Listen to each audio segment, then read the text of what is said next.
Phil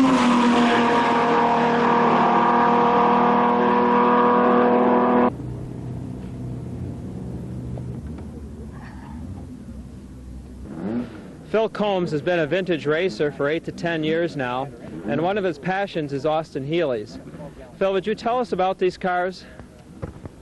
Well, certainly. We have, as you see, the red and the blue one.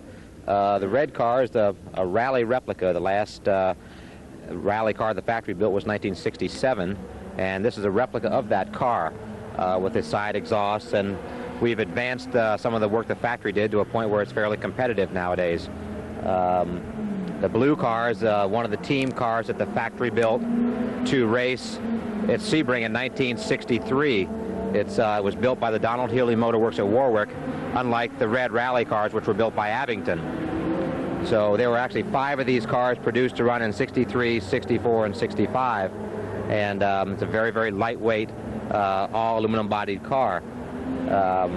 This car was known as Sebring as number 35, or 57 FAC was the registration number. We're speaking of the blue car. Alloy body, Weber's, alloy head, magnesium manifolds, 4-wheel dual power disc brakes. The sort of things like that gave the cars a competitive edge, and they've proven themselves to be quite successful over the years. The blue car, after it left Sebring, it went to Canada, and the Canadian BMC distributor raced the car up there, and it won the Sundowner Grand Prix. That was a 6-hour race. It won the Players 200, and it also won the 1964 Canadian Racing Drivers Championship. The history after that, it kind of stayed around Canada. It had some accidents. It got beat up a little bit, and we finally purchased the car in Canada a little bit over a year ago and shipped it directly to Fourintune in Wisconsin. And at that point in time, Tom Kovacs got his hands on it and started repairing it and restoring it piece by piece from the frame on up. So the car is virtually a brand new car as we speak here today. This is our first outing with the car. Okay, we were speaking about the rally car. This is a replica of the last works rally car they built to run the RAC in '67.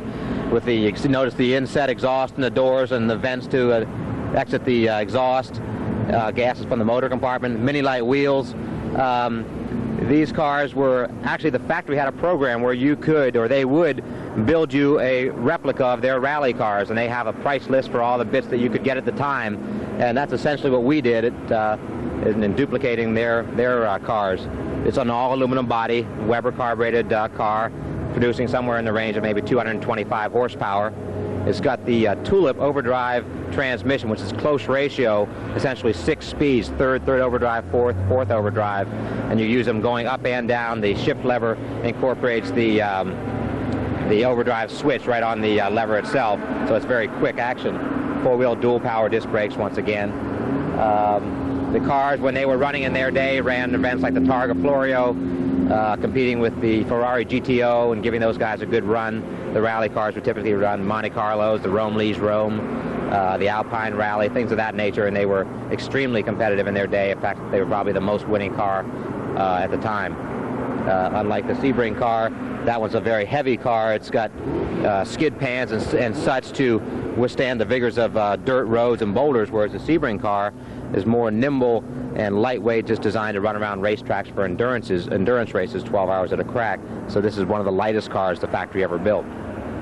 You can notice the 25-gallon fuel cell in the back of this car.